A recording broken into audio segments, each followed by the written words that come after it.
This podcast is brought to you by Progressive. Most of you aren't just listening right now. You're driving, you're cleaning. If you're like me, you're exercising. But what if you could be saving money by switching to Progressive? Drivers who save by switching save nearly $700 on average, and auto customers qualify for an average of 7 discounts. So multitask right now. Quote today at Progressive.com. Progressive Casualty Insurance Company and Affiliates. National average 12-month savings of $698 by new customers surveyed who saved with Progressive between June 2021 and May 2022. Potential savings will vary. Discounts not available in all states and situations.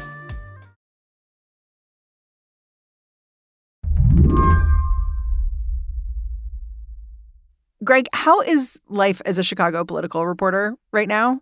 Is it a little scrambly? Well, it's a lot scrambly, but in the last couple weeks, I've gone from having 9 badly behaved children running for mayor to having to babysit 2 slightly less badly behaving children for mayor. Greg Pratt writes for the Chicago Tribune.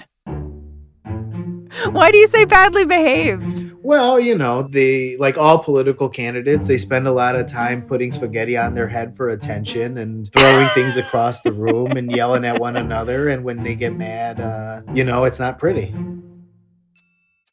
The candidates Greg is keeping such a close eye on are Paul Vallis and Brandon Johnson, who are in the final days of a hotly contested runoff election. Back in February, these two unceremoniously defeated Lori Lightfoot, who had been hoping for 4 more years as mayor. Voters in Chicago have sent a strong message choosing not to put Mayor Lori Lightfoot back in office for a second term. It was a stunned room when everyone saw Lightfoot take the stage, because that concession speech came much faster than I think anyone was expecting, even people. It was the first time in 40 years that a sitting mayor had not been reelected in this town. But Greg says, don't let that fact fool you. I mean, were you anticipating that Lori Lightfoot may have one foot out the door by the time she was actually being voted on? No doubt about it. I mean, by the time Election Day rolled around, she had antagonized almost every constituency in the city. And that's not just me saying that. There's an alderwoman, Susan Garza, who is very popular, who used to be close with Mayor Lightfoot, who used to exchange text message with her that say, I love you, I'm riding with you till the end, who they had a falling out. And Sue did an interview where she said, I've never met somebody who manages to piss off everyone, police, fire, manufacturing, teachers, business, and that's it. I can't support her. In the weeks since that first contest, Lightfoot has gone silent, refusing to answer reporters' questions, even though she is still in charge of the city. In the meantime, the 2 remaining candidates are scrambling to introduce themselves to voters. And most of these voters have one thing at the front of their minds. Public safety is the number one issue, and if we could address public safety, then we could address crime. For me, crime affects everything. It's the only issue that matters in this election. I mean, if you had to sum up what this mayoral race is all about, what would you say?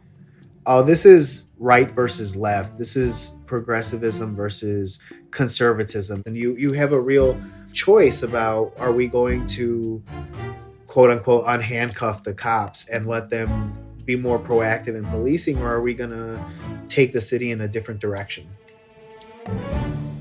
Today on the show, Chicago prepares to make a stark choice. Why Democrats around the country are watching. I'm Mary Harris. You're listening to What Next? Stick around.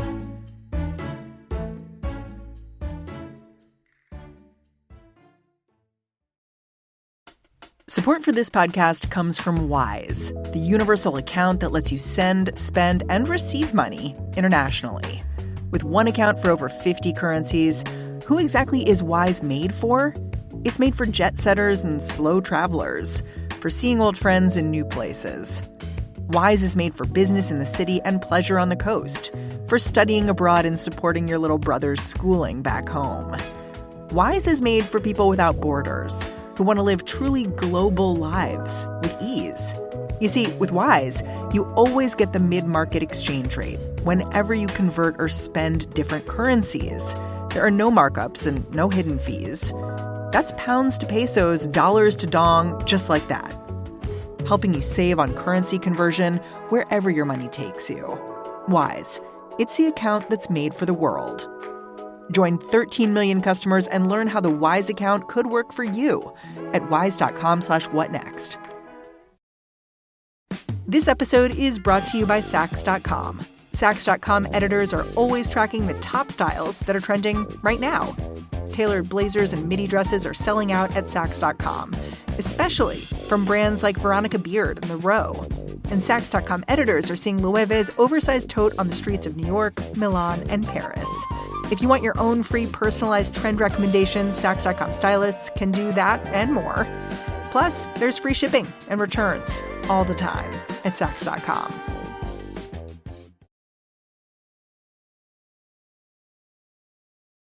Before we get into the nitty-gritty of this mayoral election, it helps to understand exactly how mayoral elections work in Chicago. First off, they are nonpartisan. That means back in February, there was a crowded race with all kinds of candidates. And now there is no Republican in sight. Both Paul Vallas and Brandon Johnson are running as Democrats. And once this contest is over, one of them is going to be sworn in. That means when Democrats elsewhere in the country look at this race, they're watching big intra-party disagreements get hashed out in real time, especially when it comes to public safety. Greg Pratt says, looking at how Lori Lightfoot's term went down, what's happening now, it seems almost inevitable. Well, politics are reactionary, which is how you can go from crazy talk all the time, set things on fire, Trump, to kind of boring Joe Biden, you know? And similar here, you have a mayor who came in and alienated both the right and the left, and they mobilized in response to that because they couldn't embrace her. And so, you know, Mayor Lightfoot's 4 years in office sort of unleashed the more conservative and the more progressive sides of the city, and now they're here in a fight to the death. Huh. Well, I wonder if we can just start kind of from the beginning and just introduce these candidates, who they are, where they came from.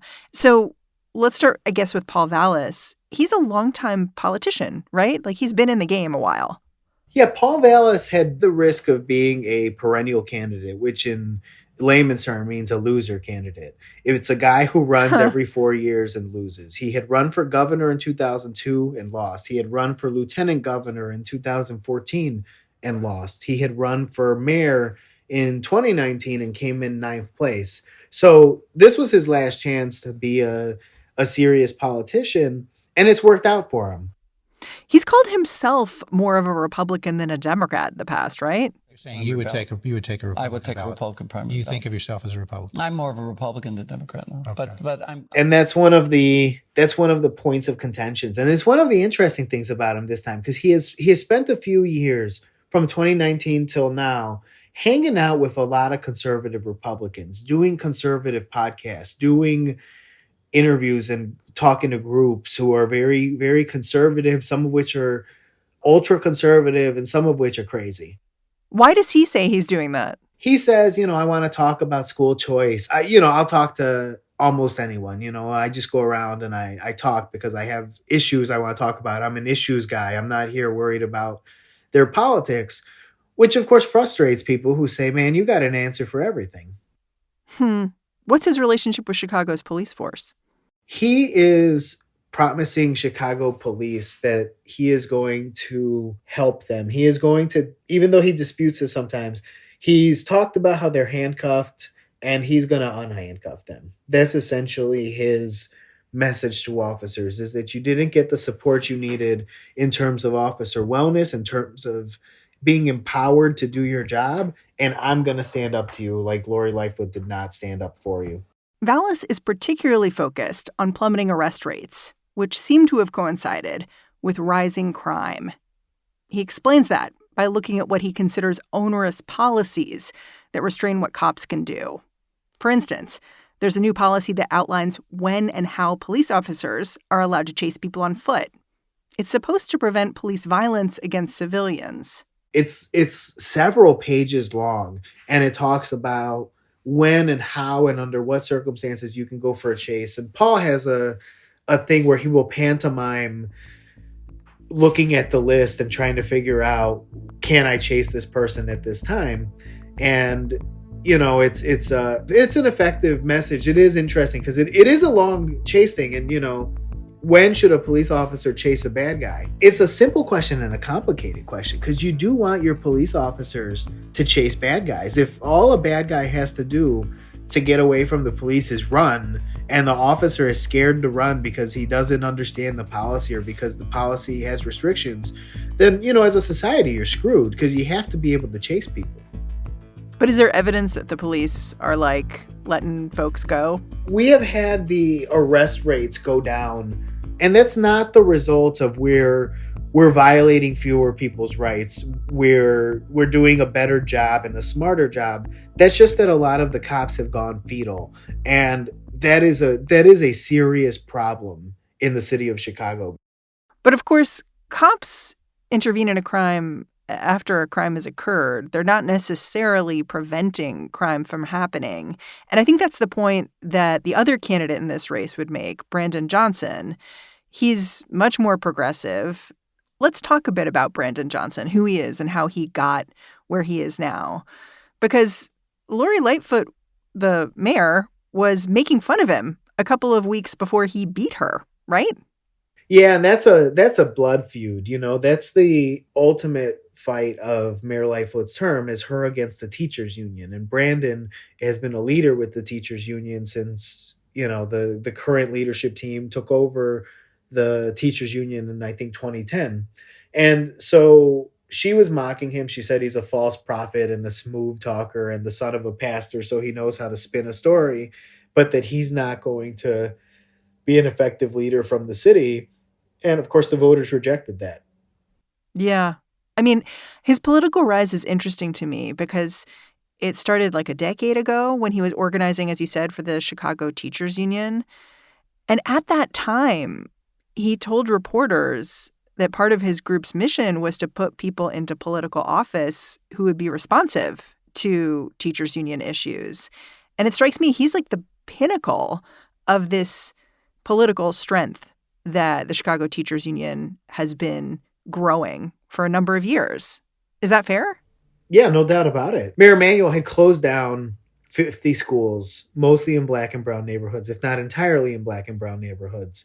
And so they started running candidates in the 2015 election cycle. They pushed Emanuel into the first runoff. And the CTU in about 6 years was able to change the political landscape where people are arguing on their issues. And now they have one more chance to actually finish the job and take over.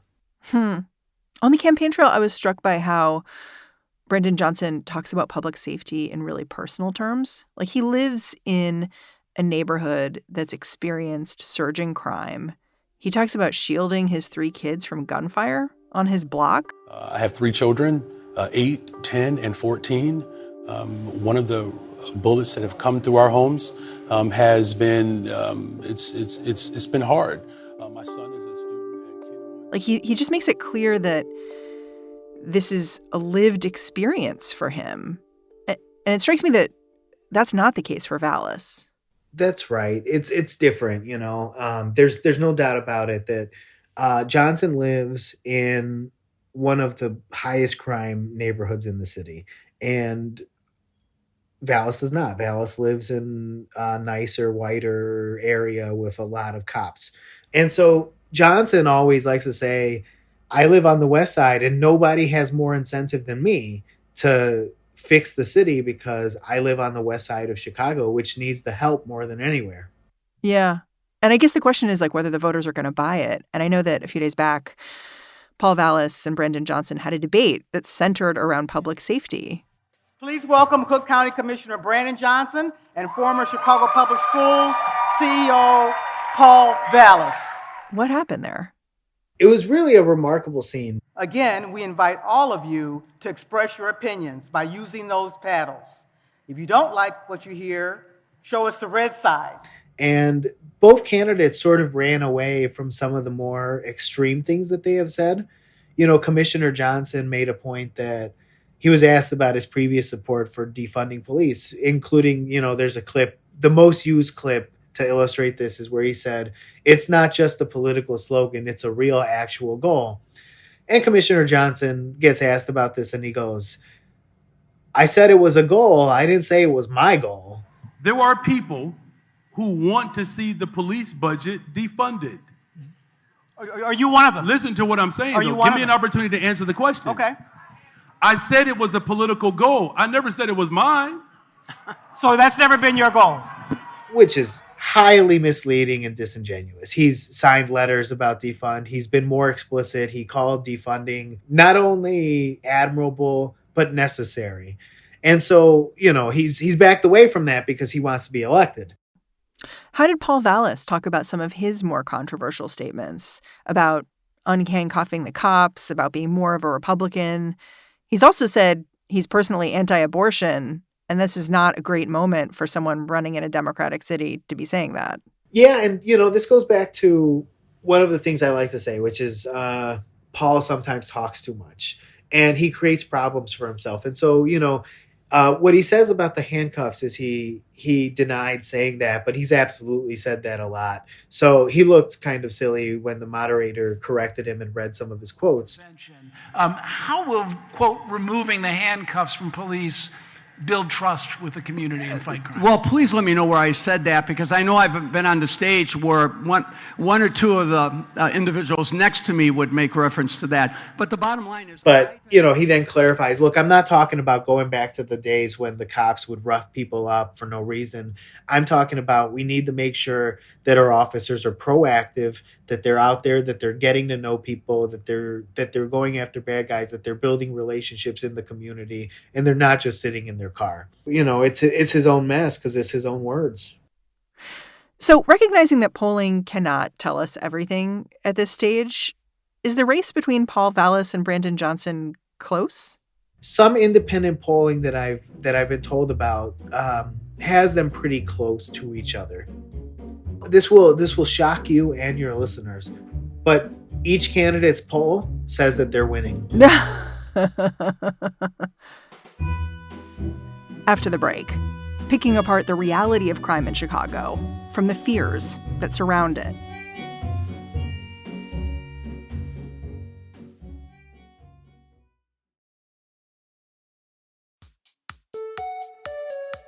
Hi, I'm Maddie Stone. I'm an environmental scientist, a journalist, and the host of the Future Tense Fiction podcast, produced by Slate, Arizona State University, and New America. I spend a lot of time thinking about the future. And while I'm naturally an optimist, between the ravages of climate change, future pandemics, and artificial intelligence making us all obsolete, I know there's plenty to worry about. Fortunately, I also know that humans have a superpower that can help steer us away from some of the more dystopian outcomes for our future: our imagination. Storytelling is the playground where we can explore different possible futures, utopian, dystopian, and somewhere in between, and create an emotional connection that will help guide us toward a better tomorrow. Each month, Future Tense Fiction will bring you a story that hopes to do just that, read by an actor and followed by a conversation with its author.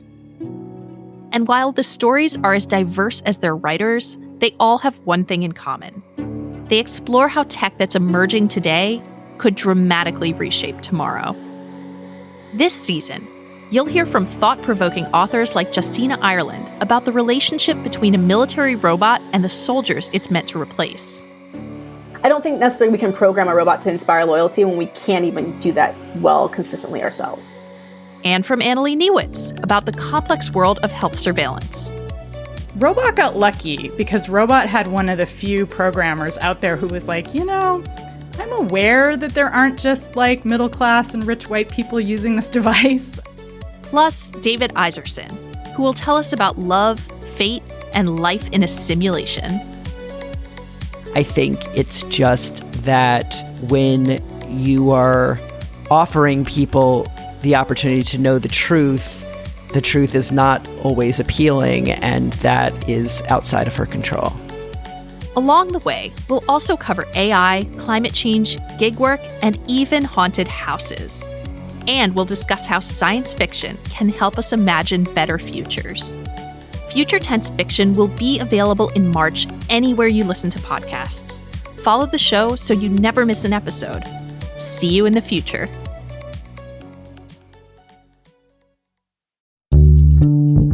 Our nation has a love-hate relationship with argument. A lot of us love to argue, but even more of us hate the result. Our politics seem stuck in the mud, and many of our self-appointed thought leaders are reducing the great debates of our time to shouting matches. And it's not just in politics, it's art, it's culture. Thoughtful discussion is missing almost everywhere in our lives. But you'll find it on Hear Me Out, Slate's new podcast. I'm your host, Celeste Headley. Each week, we'll bring you an insightful guest with a challenging point of view and engage them in an honest, good faith dialogue without partisan cliches. It's human life. If it's that important to you, you have to put your money where your mouth is. Often the police don't do anything to resolve the questions that you call them for, and yet we are taught that the police are the only people we can call. Everything that Ben Shapiro is going to say is not necessarily good, but the best way to prove that a bad idea is bad is not by refusing to talk about it. We'll talk, we'll listen, and we'll ask the hard questions that bring out the best answers from all sides on issues that matter to the world and to you. That's every Tuesday on Slate's Hear Me Out with me, Celeste Headley. Starting on March 21st, join us wherever you listen.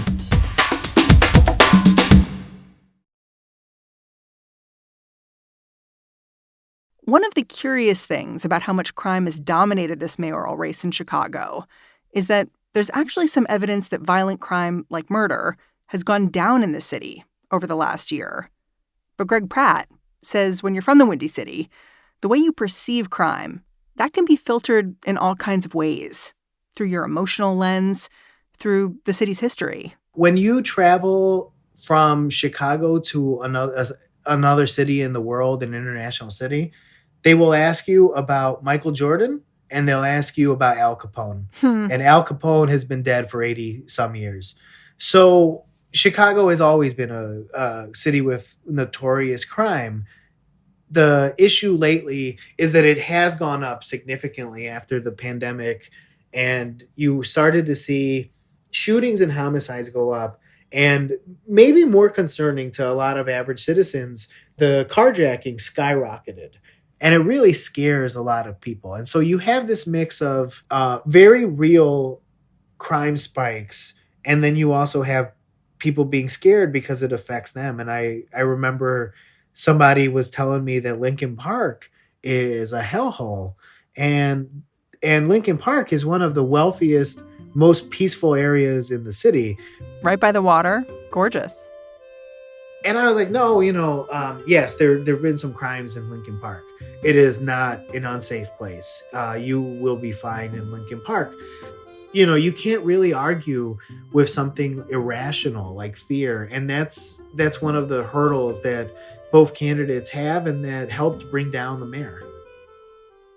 Yeah, I mean, looking at some of the statistics, and I'm not a statistician, but it seems to me like the rise in crime more generally has been fairly local and localized in places where crime has been a problem and violent crime has been a problem consistently.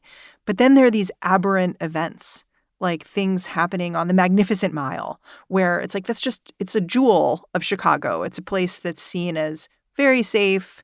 It would be like violent crime happening on Fifth Avenue in Manhattan. And so it's this combination of things where you do have crime rising, but then it's mostly local, but then there are some signs of folks feeling like there's crime where there didn't used to be crime. Is that fair? Absolutely. And that's what's got people freaked out. Yeah. In a poll in February, I feel like Chicagoans were remarkably consistent about how they felt. Like 44% of Chicago voters said crime and public safety were the most important issues for them. Like nearly 2/3 of those polled said they personally felt unsafe in the city.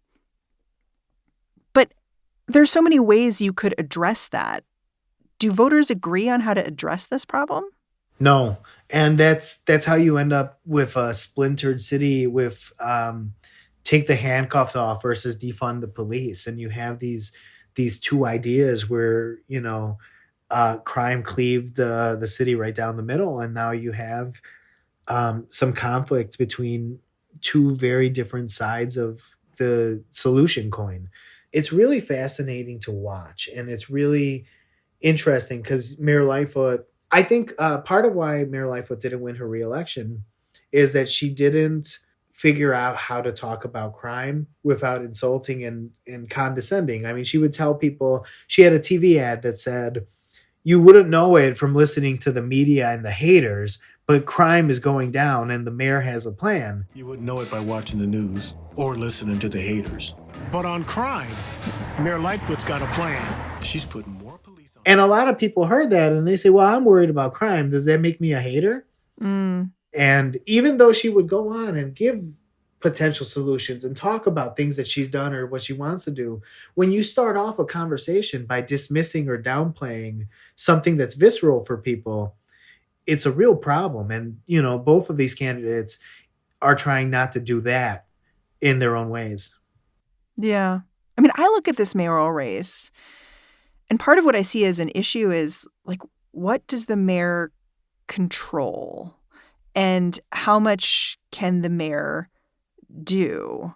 Like, one of the ways that Brandon Johnson is attacking Paul Vallas is by calling out his previous statements on abortion, because he said he's personally opposed to abortion. That's not something a mayor is going to have a lot of control over. That's something that's going to be state and national. So I wonder if that will resonate with voters. But crime, the police force, that is something where a mayor will have some control, not complete control, because there's also a local DA to deal with. But to me, it'll be interesting to see how voters process that. Like, what can a mayor control and who has the solution here? Well, that's the beauty and terror of politics, where people get blame and take credit for things that have nothing to do with them, and or little to do with them, or questionable to do with them. You see it with presidents and the U.S. economy. You see it with mayors and the crime rate. You know, there are things that they can do, but there's also things that they can't do. And this, you know, if you have a pandemic which closes down schools and puts people on the street, and you start to have some chaos, there isn't really something you can do about that. Yeah. I mean, no matter who's elected, do you anticipate huge changes to public safety in Chicago? So you have two candidates who have very different approaches to the issues. And as a practical matter, you get a new administration in office and they campaign in poetry and they govern in prose. A lot of things end up staying the same because it's not so easy to change institutions. So it's really hard to picture that, you know, Paul Vallas is going to become mayor and hundreds of officers who had retired are going to rush back and they're going to be chasing people left and right.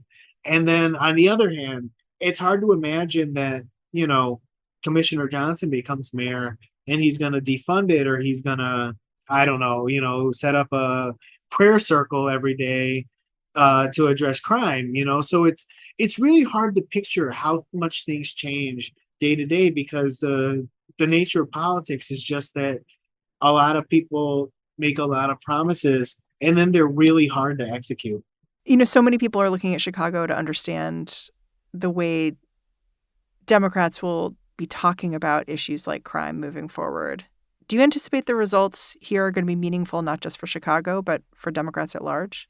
I think so. You know, I don't like to make predictions, especially because we are 2.5 weeks out, and, you know, you never know what's going to happen. And there's been a lot of craziness in Chicago. One thing I would say is, with every election, you have candidates, and Paul Vallas is Paul Vallas and Brandon Johnson is Brandon Johnson, and they are running on issues, and there is symbolism and there is meaning that can be gleaned from that. But you also, you know, if Brandon Johnson beats Paul Vallas, it will likely have as much to do with the fact that Paul is on tape saying, I'm more of a Republican than a Democrat in one of the largest Democrat-run cities in the country. We haven't had a Republican mayor since the 30s. And so it's hard to extrapolate all the time from individual races, because, you know, you do have very special circumstances in every single election that go beyond the issues, although the issues absolutely are a microcosm. Greg, thank you so much for your time. I really appreciated this conversation. Hey, thank you very much. Greg Pratt covers politics and City Hall over at the Chicago Tribune. And that's our show. If you are a fan of what we're doing here at What Next, the best way to support us is to join Slate Plus, which is our membership program. Best way to do that is to head on over to slate.com/whatnextplus. Find out all about it. You can sign up right there. What Next is produced by Elena Schwartz, Anna Phillips, Paige Osborne, and Madeline Ducharme. We are getting a ton of support right now from Jared Downing and Laura Spencer. We are led by Alicia Montgomery with a little help from Susan Matthews. Ben Richmond is the Senior Director of Podcast Operations here at Slate. And I'm Mary Harris. Go track me down on Twitter, say hello, look at pictures of my dog. I'm at Mary's desk. All right, thanks for listening. Catch you tomorrow.